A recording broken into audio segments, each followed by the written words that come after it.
আগে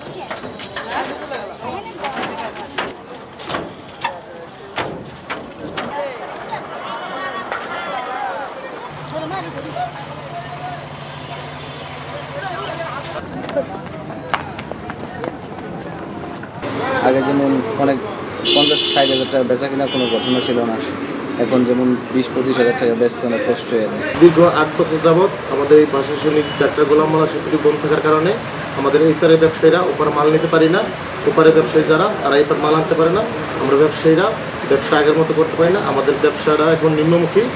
তারপরে আমাদের বিভিন্ন কাজের সমস্যা হয়।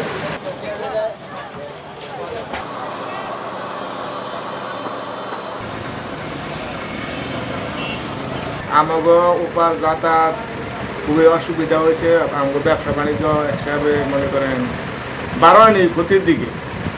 উপারে মালপত্র আমাকে বেশি টানে, তবে মনে করেন এখন আমরা যাই শরীয়তপুর ঘুরে যাইতে হয়, শরীয়তপুর ঘুরে গেলে তাতে মনে করেন আমাকে প্রচুর পরিমাণ খরচ করে, এই জন্য আমরা ওদিকে আর কি ব্যবসা করতে পারি না, কোনোরকম আর কি আছে।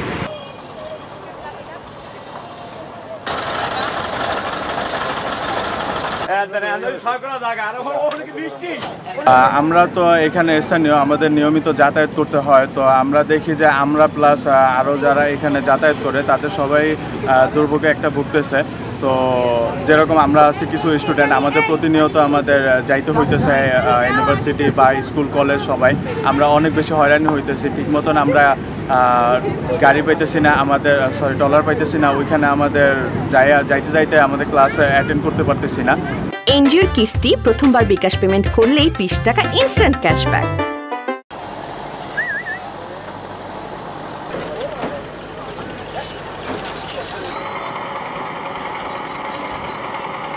এখানে প্রচুর রোদ, যদি আমাদের সমস্যা, যদি গাড়ি থাকতো, ব্রিজ থাকতো, তাহলে সহজে আমরা কলেজে গেলে চলে যেতে পারতাম।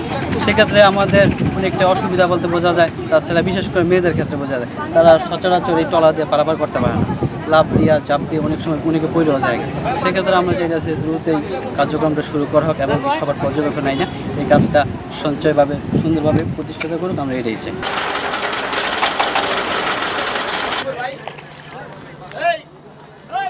প্রতিনিয়ত এতে দেখেন অটোতে আসে মানুষ, সমস্যা হয়।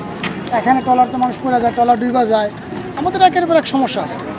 ব্রিজ কেন হচ্ছে না এই ব্যাপারটা আমরা কিছু বলতে পারতেছি না। সুরস্ত কর্মকর্তা যারা আছে তারা বলতে পারবে। দেখেন এখন যদি এক্ষেত্রে যদি আমাদের ব্রিজ থাকতো তাহলে আমাদের কী কী সুবিধা হতো। এখন আমাদের আসতে গাড়ি দিয়ে চলে যাবে, কোনো সমস্যা হচ্ছে। এখন যেক্ষেত্রে আমরা স্টুডেন্ট প্রতিদিন নিয়মিত আমাদের আসতে হয়, ব্রিজ না থাকার কারণে ট্রলার দিয়ে আমাদের যাতায়াতে খুব কষ্ট হয়। এখন আমাদের অনেক কষ্ট হয়, বয়স্ক মানুষের মনে করেন অনেক সময় পড়ে যায়, হাত ভেঙে যায় বা মানে পানিতে ডুবে যায়।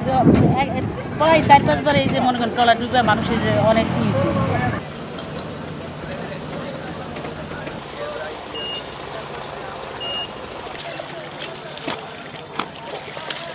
তো ব্রিজ ভাঙার ফলে এখন কিন্তু গাড়িগুলো ওই পারে ঢুকতে পারে না। ওই পারে ঢুকতে না পারার কারণে সেই বেদেরগঞ্জের লোক, ডিএমখালীর লোক, সখীপুরের লোক, নড়িয়ার লোক, সুরেশ্বরের লোক, ভোজেশ্বরের লোক, তারপর আমাদের ডিঙ্গামানিক ইউনিয়নের লোক, সমস্ত নড়িয়া উপজেলার যত আছে সমস্ত যানবাহনগুলি কিন্তু এখানে আটকে আছে। যার কারণে জনগণ এখানে আইসা সেখানে যায়, ওই পার যায়, তারপরে তার কী করতে হয়, অনেক সময় রুগী নিয়ে যাইতে হয়, যা মহিলারা যায় তাদেরকে লাগেজ থাকে, বেডিংপত্র থাকে, এটার জন্য খুব ভোগান্তি হয়। তারপর দীর্ঘ 9 বছর যাবৎ আমাদের এই ব্রিজটা ভাঙা রয়েছে। এভাবে দীর্ঘ 9 বছর যাবৎ ব্রিজটা ভাঙা আছে। এটা টেন্ডারের পর টেন্ডার দিচ্ছে। এই যে দেখেন এখনও কিন্তু কাজ চলমান, টেন্ডার কিন্তু আছে।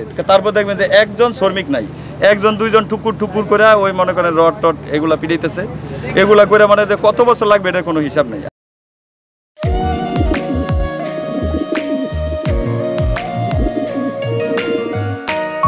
আমি রাশেদ। আমি সুফিয়া।